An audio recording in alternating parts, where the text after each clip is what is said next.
It's very context dependent, right? I was kind of in the gym, and I even training with Lane No, I'm at the being time. totally facetious. I mean, these guys are out to lunch and they just can't seem to, they just want to cling on to this idea that protein is bad.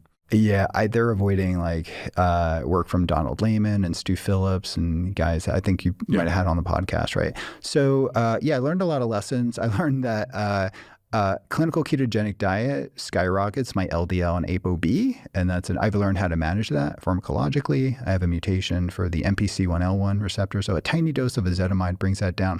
But most importantly, I realized that titrating the protein in to meet your needs for protein. And if you're an athlete, if you have a high metabolic rate, if you're trying to gain muscle, you do have to leverage protein, and that becomes the key factor. I think the key variable in getting the ketogenic diet to work for you, and also tracking your lipids, is really important. What do you think are the most common mistakes people make when they're trying to enter nutritional ketosis? What would be the top 3 or 4 mistakes that people are making? Yeah, not tracking. I mean, people do it. They're just like, oh, I'm just going to eat, this or that, and not try. It's like, no, you need to like just write it. You don't have to do it every day, day in and day out.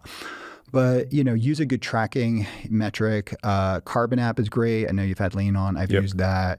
And there's other apps out there, the Keto calculator. So tracking because you want people to be able to correlate the blood levels they're seeing with what they're eating? Yeah. So the macronutrient ratios and the composition, but also the total amount of calories, which at the time when I get into this, everybody was said, if you do ketogenic diet, you don't have to track calories. Calories don't matter. But we know that's I just knew that was BS to begin with, because there are some people who can easily overeat on a ketogenic diet. I could sit down with a bag of macadamia nuts and polish the bag off, or sour cream or heavy cream or whatever. So it's easy to do.